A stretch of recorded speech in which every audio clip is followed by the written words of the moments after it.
ताज्या बातम्यांसाठी ABP माझाला subscribe करा आणि बेल आयकॉन प्रेस करा।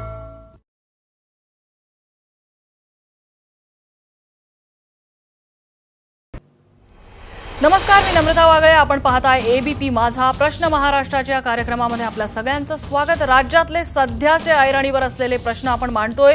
विविध नेते मंत्री आपल्या इथे येऊन त्या प्रश्नांवरती आपण चर्चाही करतोय। यावेळेला आपल्या स्टुडिओमध्ये आलेले आहेत वंचित बहुजन आघाडीचे प्रकाश उर्फ बाळासाहेब आंबेडकर। आपलं स्वागत आहे आंबेडकरजी। सगळ्यात पहिला प्रश्न, गेल्या काही काळामध्ये आपण जो मुख्य मुद्दा लावून धरलेला होता तो म्हणजे मंदिर प्रवेशाचा। विठ्ठल मंदिर प्रवेश आपण केलेला होता आणि मंदिरं खुली करण्यासाठी सरकारला आवाहन केलं होतं, आव्हानही दिलं होतं, इशारा दिला होता। पुढे त्याचं काय झालं आता? मी याचं उत्तर देण्या अगोदर तुम्हा सगळ्या पत्रकारांचे असणारे आभार मानतो की सुशांत सिंग, रिया चक्रवर्ती, कंगना या सगळ्यांपासून तुम्हाला असणारा मुक्तता मिळाली, याच्याबद्दल मी तुमचा आभार मानतोय। आजचा जो कार्यक्रम आहे, मी जो पत्रिका बघितलेली आहे, तो एक दिवसामध्ये सगळ्याच मंत्र्यांना, सगळ्याच विरोधी पक्षांना एकत्रच बोलवायचं, अक्षता लावायचं आणि मोकळा व्हायचा, असा कार्यक्रम होऊ देऊ नका, एवढी माझी फक्त तुम्हाला नम्र विनंती आहे। तुम्हाला संपूर्ण अर्धा तासाचा वेळ आहे विविध मुद्द्यांवर। आता राहिला प्रश्न इथे, नाही, मला विविध प्रश्न अर्धा तास, माझ्यानं अर्धा तास हा कुठल्याही चर्चेला फार कमी आहे, एवढं लक्षात घ्या आपण। बर, याचं कारण की कुठल्याही प्रश्नाशी त्याची उकल होत नाही आणि त्याची जाणीव सुद्धा होत नाही। जायला आता मला विचारलेला प्रश्न आपण असणारा की मंदिर प्रवेशाचा प्रश्न, तुमचा विषय आहे की इकॉनॉमी सुरुवात झाली पाहिजे। तुम्ही येणाऱ्या कुठल्याही मंत्र्याला असं विचारलंय का की ही इकॉनॉमी रिवाइव्हल करण्यासाठी तुमचा प्लॅन काय? माझ्या अगोदर मला वाटतं ऊर्जा मंत्री होते, त्या ऊर्जा मंत्र्यांना आपण असताना विचारलं का की 6 महिने लॉकडाऊन होतं, व्यवहार बंद होता आणि व्यवहार बंद असल्यामुळे अनेक जणांची कमाई झाली नाही अशी परिस्थिती आहे। तेव्हा अशी ज्यांची कमाई झाली नाही, ऊर्जा मंत्र्यांना या संदर्भात सगळे प्रश्न विचारलेले आहेत आणि त्यांनी त्याची उत्तरं सुद्धा दिलेली आहेत। 2 मिनिटं मला 2 मिनिटं मला बोलू द्या, मी ऐकलंय म्हणून मी बोलतोय। या सगळ्यांना रिलीफ देण्यासाठी काय योजना त्यांनी मांडल्या मला तरी ऐकायला आलंय। नम्रता, तुम्हाला असेल तर तुम्ही तुमच्या माध्यमातून मला समजवा की ह्याच्यातून त्यांनी असणारा रिलीफ देण्याचा प्रयत्न केलाय। मी आता तुम्हाला माहिती देतो, ऐका जरा। महाराष्ट्राचं बजेट मार्च महिन्यामध्ये ज्यावेळेस सादर करण्यात आलं होतं, त्यावेळेस ते बजेट पहिल्यांदाच डेफिसिट होतं आणि हे डेफिसिट बजेट 9,510 कोटीचं डेफिसिट बजेट होतं, अशी परिस्थिती आहे। त्याच्यामुळे कोरोना ज्यावेळेस सुरुवात झाला त्यावेळेस आपली तिजोरी खाली, हिथून आपण सुरुवात केली। त्याच्यानंतर मंत्रिमंडळाची आणि अधिकाऱ्यांची समित्या 2 स्थापन करण्यात आल्या। या अधिकाऱ्यांच्या समित्यामध्ये त्यांनी असणारा रेव्हेन्यू कलेक्शनचे काही फिगर्स त्यांनी केले। जे काही त्यांनी असणारा एक्सपेक्ट केले होते की बा आपल्याला रेव्हेन्यू आला पाहिजे, नॉन जीएसटी मधनं, सेल टॅक्स मधनं आपल्याला असणारा 3,500 कोटी आले पाहिजेत, स्टॅम्प रिसीट मधनं 2,400 कोटी आले पाहिजेत आणि एक्साईज जे दारूची दुकानं ओपन केलेली आहेत त्याच्यामधनं आपल्याला 1,200 कोटी आले पाहिजेत। म्हणजे एकंदरीत 4 महिन्यामध्ये 7,100 कोटी आले पाहिजेत अशी परिस्थिती आहे। पण प्रत्यक्षात कलेक्शन काय झालं ते मी आपल्याला सांगतो। प्रत्यक्षामध्ये कलेक्शन फक्त ह्या तिन्ही गोष्टीतून 3,436 रुपये कलेक्शन झालं, म्हणजे 3,663 यावेळेस कमी पडलेलं आहे, कलेक्शन आलेलं नाही अशी परिस्थिती आहे। दुसरं याच्यामधलं महत्त्वाचं जे आहे की जे कोणीच लक्षात घेत नाहीये आणि ते म्हणजे सरकारी नोकरांचा पगार आपल्याला द्यायचा आहे. आता हा सरकारी नोकरांचा पगार दर वर्षाला दर महिन्याला 12,000 कोटी लागतात. आता 12,000 कोटी आपण जर धरले एका महिन्याचे तर 12 महिन्याचे झाले किती? 1,44,000 कोटी झाले. आता हे 1,44,000 कोटी आपण जमवणार कुठून? तर त्याचा आराखडा नाही. बर, त्याला आता उत्तर म्हणून असताना सांगितलं जात आहे की राज्याचं जे कर्ज आहे हे आपण आता राज्याचं कर्ज वाढवलं पाहिजे आणि राज्याचं कर्ज 5,20,00,000पर्यंत घेऊन जायचं. 5,20,00,000पर्यंत आपण राज्याचं कर्ज घेऊन गेलो तर ग्रॉस डोमेस्टिक प्रोडक्ट जे आहे याची व्हॅल्यू 16.5 म्हणजे 16.15% कमी होऊन जाते. बर, म्हणजेच बर. आपल्याला पुढच्या वेळेस ज्यावेळेस कर्ज कोणी देईल आंबेडकरजी, तर ते दुपटीने ही जी कर्ज त्या आकडेवारी ठिकाणी आहे ना, देईल. ही खूप टेक्निकल आणि- आकडेवारी आणि आहे. ऐकून घ्या. सर्वसामान्यांना हे प्रश्न हे आकडे कळत नाहीत. त्यांना फक्त सरकार आम्हाला काय देत आहे, आमच्या भल्यासाठी काय करतंय, आणि हे जर सरकारने केलं नाही तर ते का केलं नाही हे प्रश्न त्यांना पडतात. तर तुम्हाला काय वाटतं, ही जी सगळी आकडेवारी आहे हे टेक्निकल, तुम्ही म्हणता तो मुद्दा पटला, सरकार का करत नाहीये, काय वाटतं? सगळी आकडेवारी अत्यंत महत्वाची आहे. कारण का या आकडेवारीशिवाय तुम्हाला असणारा प्लॅनिंग करता येणार नाही. तुमची आज आर्थिक परिस्थिती काय आहे हे लक्षात घेतल्याशिवाय तुम्हाला प्लॅनिंग करता येणार नाही. अगदी बरोबर, अगदी तेव्हा बरोबर. आकडेवारी तुमचा ही मुद्दा सगळ्यात कळला, महत्त्वाची आहे. तुमचा मुद्दा कळला. म्हणून मी- सरकारने ही आणि आकडेवारी म्हणून मी लक्षात असणारा घेणं तुम्ही ज्या गरजेचंच मंत्र्यांना आहे. विचारलात, मात्र मी त्यातला कदाचित- आणखी एक पलीकडचा मुद्दा सांगते की सर्वसामान्यांना ही आकड्यांची गणितं कळत नाहीत, त्यांना फारशे लक्षात येत नाहीत. मी सर्वसामान्यांना कमी लेखत नाहीये, मात्र ही आकड्यांची जरी गणितं खूप नसली, वरच्या तांत्रिक लेवलची एक लक्षात असतात. घ्या की आपण थोडंसं सर्वसामान्यांना साध्या कळत जरी भाषेमध्ये त्यांना नसली, समजावूया. तुम्हाला काय वाटतं, सरकार का याच्यावरती ठोस उपाययोजना करू शकत नाहीये? ऐकून घ्या. तुम्ही आता मंत्र्यांना बोलवलं, आम्ही काही मंत्री नाहीत, आम्ही काही निर्णय घेणारे नाहीत. तुम्ही मंत्र्यांना बोलवलं, तुम्ही त्या मंत्र्यांना विचारलं का की तुमच्या खात्यामध्ये तुमचा रिवायवल प्लॅन काय आहे हा विचारलं का? त्यांच्याकडे रिवायवल प्लॅन नाही. मी तुमच्या 2दा चॅनेलवरती आलो आणि 2दा चॅनेलवरती आल्यानंतर रिवायवल प्लॅन दिला.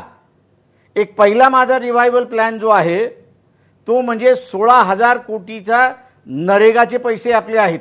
हे केंद्राचे नाहीत, हे राज्याचे आहेत, रिझर्व्ह बँकेकडे पडलेले आहेत. नरेगाचा मंत्री ज्याला कोणाला बोलवणार आहात त्याला पहिल्यांदा विचारा की हे नरेगाच्या माध्यमातून तुम्ही एम्प्लॉयमेंट का नाही सुरुवात केलीत. हा प्रश्न नक्की विचारू आम्ही त्यांना.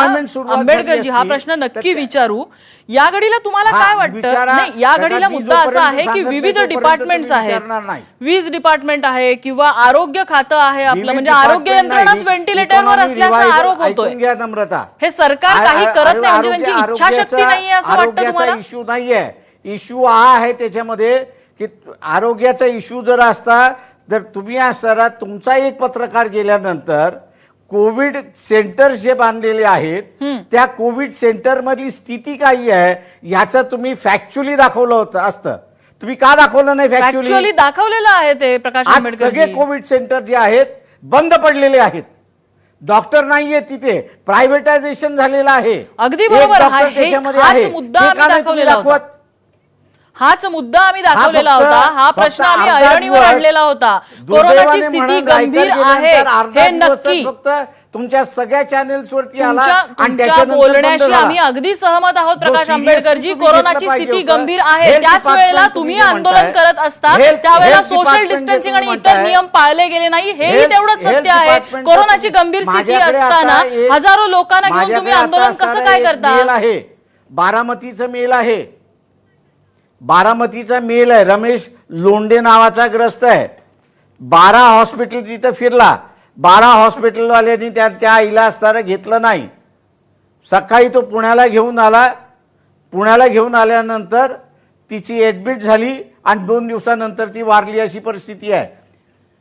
प्रकाश कसली आंबेडकर कारवाई जी तुम्ही चाललेली आहे? म्हणताय ते अगदी बरोबर. कोरोनाची स्थिती गंभीर आहे, प्रश्न- मात्र अशा गंभीर परिस्थितीत सुद्धा तुम्ही हजारोंच्या संख्येनं नागरिकांना एकत्र करून आंदोलन करता, ज्यात सोशल डिस्टन्सिंग पाळलं जात नाही आणि वर मंत्र्याला तुम्ही एक- एक स्टेटमेंट देताय जबाबदारी की दिली कोरोनामुळे पाहिजे. मृत्यू होत नाहीत. या सगळ्याचा अर्थ काय, नेमकं म्हणायचं काय आहे आपल्याला?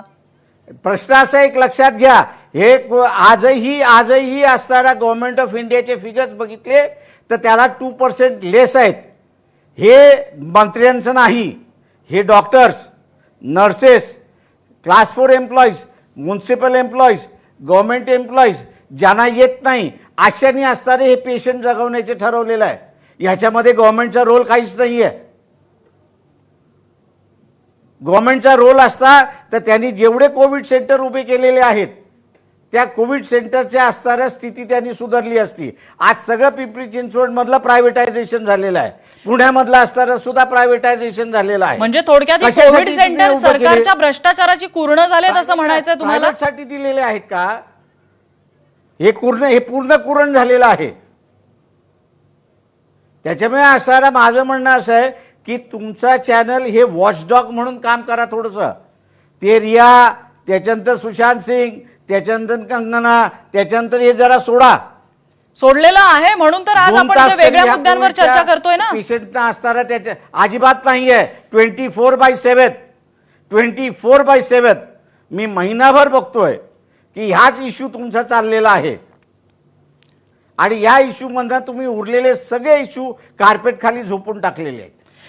एक्झॅक्टली जे कार्पेट खाली इश्यू तुम्ही झोपून तुमच्या टाकलेले असे जो बघा तुम्ही आरोप त्याच्यामध्ये करताय काय ना, काय आहे तेच ते. मुद्दे घेऊन मी तुम्हाला प्रश्न विचारते आणि तुम्ही त्याची उत्तर कृपया द्यावी अशी माझी मी विनंती आरोप आहे. करतो याचं कारण तुम्ही- टीव्ही लावा सुशांत सिंग, टीव्ही लावा रिया, टीव्ही लावा. आपण या कंगना, चर्चेत ते विषय drugs, नको आणूया, कारण अमुक, आपल्याला इतर कोर्ट, विषय याच्या बोलायचे पलीकडे आपल्याकडे नाहीये. वेळ कमी आहे. प्रकाश आंबेडकरजी, तुम्ही नाही, म्हणालेला नाही, होता नाही, कोरोनामुळे तुम्ही सांगताय. मृत्यू झालेले आमच्या नाहीयेत, जे हातामध्ये काही मृत्यू नाहीये. होत आहेत ते तुम्ही इतर आम्हाला- कारणांमुळे होत आहेत, कोरोनामुळे तुम्ही मृत्यू होत नाहीत हे दाखवल्यानंतर तुम्ही आम्ही म्हणालेला बघणार. होतात. आणि यामागचं आम्ही कारण काय त्याच्यावरती नेमकं? बोलणार फक्त कसलं? पंढरपुरात आंदोलनाच्या वेळी तुम्ही म्हणाला होतात की जे तुमचा मृत्यू आवाज येत झाले ते नाहीये मला. कोरोनामुळे झालेले नाहीयेत असं तुम्ही म्हणालात.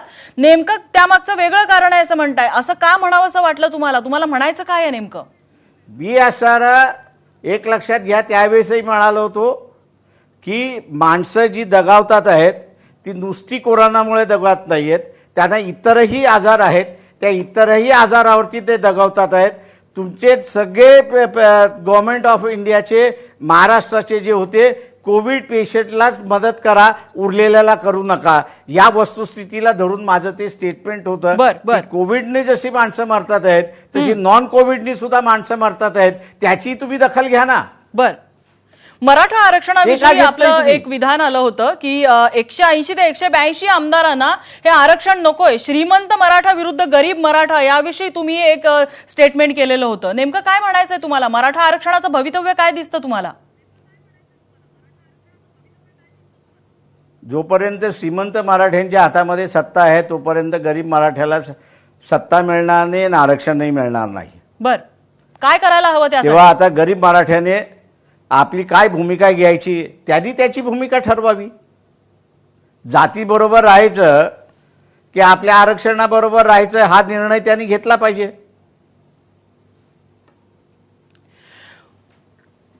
तुमच्यावरती तुम्ही ज्या वेळेला हे माझी आंदोलन- फक्त नम्रता तुम्हाला एक विनंती राहणार आहे, उरलेले सगळे तुमचे जे मंत्री येणार आहेत बर त्या मंत्र्यांना फक्त असं तसं जाऊ देऊ नका. त्यांना म्हणा बा तुमचा रिवायवल प्लॅन सांगा, म्हणजे लोक त्या रिवायवल अगदी, प्लॅन नक्कीच. वरती कॉमेंट करतील, नक्कीच भर तुमचाही हा घालतील प्रश्न आहे आणि आणि आमचाही अजून हाच काही केलं प्रश्न पाहिजे असेल ते सगळ्या असं मंत्र्यांना. करतील. माझा मुद्दा आहे की मंदिर प्रवेशाच्या वेळेला ज्या वेळेला तुम्ही आंदोलन केलेलं होतं विठ्ठल मंदिर उभं, म्हणजे तुमचा त्यातला अर्थ होता की अर्थव्यवस्था रिवायवलसाठी कुठून तरी आपण सुरुवात केली पाहिजे. तर त्यावेळेला तुमच्यावरती आरोप झालेला होता की हिंदू धर्माकडे परत आलेले आहेत, सोशल इंजिनिअरिंग करतायत प्रकाश आंबेडकर, त्यांचा राजकीय हेतू आहे. अशांना काय सांगायचं तुम्हाला? असे मी कोणाला कधी उत्तरं देत बसत नाही. मला जे वाटतं मी ते करतो. इकॉनॉमी रिवायवल झाली पाहिजे. धर्माच्या नावाने इकॉनॉमी फार मोठी आहे, ती रिवायवल झाली तर नुसतं पंढरपूर रिवायवल होत नाही, तुळजापूर रिवायवल होतं, शेगाव रिवायवल होतं, त्याच्यानंतर कोल्हापूर रिवायवल होतं, आंबे मातेचं मंदिर रिवायवल होतं, त्याच्यानंतर असणारं बारामतीमधलं याचं खंडोबाचं मंदिर त्या ठिकाणी रिवायवल होतं, त्याच्यानंतर तुळजाभवानीची असणारी त्या ठिकाणी होते. हो, हो. तर हे सगळी मंदिरं एकदा रिवायवल झाली तर इकॉनॉमी सुरुवात होते. बर. शासनाला जो आता मी सांगतोय की तुमचा 1,00,000 कोटी रेव्हेन्यू लॉस जो होणार आहे तो भरून काढण्यासाठी हे सुरुवात करा ना. बर, तुम्ही 8 दिवसांचा अल्टिमेटम दिला होता हे एकतर सरकारला. आम्ही सांगितलेलं मान्य करायचं नाही. सरकारला जो म्हणजे अल्टिमेटम एक- दिला होता, हो, आता सरकारकडून काही SOP संवाद निघतोय, होतोय का? त्याच्या काही शेवटी असं आहे. निरोप बोलणी काही सुरू आहेत का सरकारसोबत? संवाद सरकारशी संवाद सुरुवात आहे. एसओपीच्या संदर्भातलं त्यांचा आराखडा तयार होतोय. कदाचित बर. या आठवड्यामध्ये मंदिरं खोलण्याचा निर्णय त्या ठिकाणी होऊन जाईल. बर बर. आंबेडकरजी, आपण म्हणालात की देशाच्या अर्थव्यवस्थेसाठी एक ठोस रिवायवल प्लॅन गरजेचा आहे. देशाच्या, राज्याच्या अर्थव्यवस्थेसाठी तो गरजेचा आहे. पहिलं पाऊल आपण उचललं, जो मुद्दा तुम्ही सांगितला की मंदिरांच्या द्वारे एक अर्थव्यवस्थेला चालना मिळेल, हा एक मुद्दा झाला. मात्र असे ठोस मुद्दे आपण आणखीन काही आपल्या मनात आहेत ते सांगावे, जे या मंत्र्यांपर्यंत पोहोचतील, राज्यासाठी, देशासाठी जे महत्वाचे असतील. एक पहिल्यांदा जी आहे, आता मला माहीत नाही तुम्ही ऐकता की नाही, पण टीव्हीच्या माध्यमातून, इतर माध्यमातून पुन्हा कोरोना येण्याची शक्यता आहे असा एक प्रचार केला जातोय. बर. मुळात माझं म्हणणं आहे, येणार न येणार हा वेगळा भाग आहे. तेव्हा हा प्रचार पहिल्यांदा बंद झाला पाहिजे. कारण का हा जसा प्रचार होतो तसा माझ्यासारखा सुद्धा म्हणतो, अरे दुसरा सेकंड वेव्ह ऑफ कोरोना येणार असेल तर मी माझी सुरक्षितता बाळगली पाहिजे. आणि मी माझी सुरक्षितता बाळगली म्हणजे का पाहिजे म्हणजे काय, तर मी फायनान्शियली मला ब्लॉक करत जातो, मी माझे पैसे साठवत जातो, मग वर्षभरासाठी किंवा 1.5 वर्षासाठी माझे पैसे मी साठवतो आणि मी साठवल्यामुळे माझा खर्च होत नाही. तर पहिल्यांदा भीतीचं जे वातावरण आहे, हे भीतीचं वातावरण शासनाने संपवलं पाहिजे. आणि हे भीतीचं वातावरण संपवण्यासाठी मी शासनाला असं म्हणालो होतो की आलुतेदार बलुतेदार हा जो वर्ग आहे, 40% या देशातला आहे, जो रजिस्ट्रेशन आहे कलेक्टरकडे, त्याला आपण 25-25 हजाराचं अनुदान द्या. बर. कारण का हा एकदा वर्ग शाश्वत झाला की शासन माझ्याबरोबर आहे, तर तो या देशातला 40% उत्पादक वर्ग आहे, एवढं लक्षात घ्या. हो. आणि हा उत्पादक वर्ग एकदा सुरुवात झाला की मग इकॉनॉमी सुरुवात व्हायला होते. आणि हळूहळू मग लोकांमध्ये कॉन्फिडंट वाढायला सुरुवात होतो की नाही, आता बाबा अर्थव्यवस्था चालू झालेली आहे, बर. पैशाची रेहेलचेल चालू झालेली आहे, आणि तो मग खर्च करायला सुरुवात करतो. तुम्हाला कुठेतरी बिगनिंग करावं लागतं, कुठला तरी क्लास एक तुम्हाला आयडेंटिफाय करावा लागतो. आणि म्हणून मी म्हटलं त्याच्यामध्ये की हा जो गावामधला कोळी आहे, डिवर आहे, म्हणजे मासेमारी करणारा वर्ग जो आहे, हो. हा कमीत कमी असणारा महाराष्ट्रामध्ये एक 16 लाख आहे. या 16 लाख लोकांना तुम्ही नुसती तलावं दिली ह्या वर्षी, तुम्ही मासे पकडा आणि विका, तर 16 लाख लोकांना तुम्हाला पोचण्याची अजिबात गरज नाही. ते 16 लाख लोक अजून असणारा 10 लाख 15 लाख लोकांना जगवतात स्वस्त मासे देऊन, आणि एक अर्थव्यवस्था सुरुवात होते ना. तुम्हाला कल्पकता पाहिजे. मला कुठल्याही मंत्र्याकडे अशी कल्पकता दिसली नाही. तुमच्याकडे आता असणारा अनिल देशमुख येणार आहेत, गृहमंत्री आहेत. गृहमंत्र्याला धमकी दिल्यानंतर आमच्यासारख्यांनी विश्वास कसा ठेवावा की आमचं आयुष्य सुखाचं आहे म्हणून? जे गृहमंत्र्यालाच जर धमक्या येत असतील, मुख्यमंत्र्याच्याच घराला उद्ध्वस्त करण्याच्या धमक्या येत असतील, तर लोकांमधला कॉन्फिडंट येणार कसा? बर. तर हे प्रश्न तुम्ही विचारता ना, किंवा तुम्ही काय केलं, कोणाकडून फोन आला, कोणाची माहिती होती ती, की नुसते होक्स कॉल होते. की नुसतं आपला टीआरपी वाढ नाही त्यांना आपण प्रश्न विचारूया. आपण मुख्यतः वेळ कमी आहे, माझ्याकडे शेवटची 2 मिनिटं आहेत. आपण रिवायवल प्लॅन विषयी बोलूया. तुमचे 3 महत्वाचे मुद्दे मी नोटीस केलेत. एक म्हणजे मंदिरांच्या द्वारे ही जी धर्माभोवती जी काही इकॉनॉमी फिरते ती रिवाईव्ह करणं. दुसरं 25,000चं अनुदान जो बलुतेदार वर्ग आहे 40% त्यांच्यासाठी. तिसरं नरेगाच्या माध्यमातला निधीचा वापर. आणखीन काही महत्वाचे ठोस मुद्दे सांगू शकाल तुम्ही? वापर मी चौथा त्याच्यामधला असणारा एक ह्या ठिकाणी सांगणार आहे की जे शेतीतला व्यवहार आहे हा शेतीतला व्यवहार शासनाने स्वतःच्या ताब्यात घेतला पाहिजे. बर. बाजार समित्या ज्या आहेत त्या बाजार समित्याचा वापर केला पाहिजे आणि बाजार समित्याचा वापर करून शेतकऱ्यांचा सगळा माल विकत घेतला तर शेतकऱ्याच्या हातामध्ये पैसा येतो. बर. आणि शेतकऱ्याच्या हातामध्ये पैसा आला की तो खेळायला सुरुवात करतो. आणि हा जो एपीएमसीच्या कमिटीकडे जो माल असेल तो शासनाने पणन महासंघ किंवा महाराष्ट्र ॲग्रो इंडस्ट्री जी आहेत त्या ॲग्रो इंडस्ट्रीच्या मार्फत त्यांनी असताना तो विकावा बाजारामध्ये. माझं शासनाला राहणार आहे की या रिवायवल प्लॅनसाठी मी आता नाही मागे म्हणालो होतो की एक एक्सपर्ट कमिटी ऑल पार्टीची करा. बर. कृपा करून ह्याला पार्टी वाईज बघू नका. खरंय. इकॉनॉमी रिवायवल ही काही ओव्हरनाईट होत नाही. हो. तिला डिस्टिंक्टली आणि डेफिनेटली स्टेप्स घ्यावे लागतात. अगदी खरं आहे. कडक का असतील ते घ्यावे लागतात, अंमल करावं लागतं. बिलकुल. आणि त्याच्यामध्ये एक ठोस शिस्त असणं गरजेचं असतं, एक विजन असणं गरजेचं असतं. आंबेडकरजी, खूप महत्वाचे मुद्दे तुम्ही मांडलेले आहेत. देशाची अर्थव्यवस्था अडचणीत सापडलेली आहे आणि या अडचणीतून प्रवास करण्यासाठी सगळ्यात पहिल्यांदा आपल्या अर्थव्यवस्थेचं पुनरुज्जीवन करणं, त्याला एक बळ देणं हे अत्यंत गरजेचं आहे. खूप महत्वाचे मुद्दे तुम्ही मांडलेले आहेत. मला वाटतं सरकार आणि आपले मंत्री हे याकडे सकारात्मक दृष्टीने लक्ष देतील. तुमचे जी सजेशन्स आहेत, विशेषतः सर्वपक्षीय एक समिती स्थापन करणं, यासाठी हे खूप उत्तम सजेशन आहे. सरकार हे लक्षात घेईल अशी आपण या क्षणी अपेक्षा करूया. खूप धन्यवाद. आपण एबीपी माझासाठी वेळ दिला आणि आपले सजेशन्स दिले त्याबद्दल.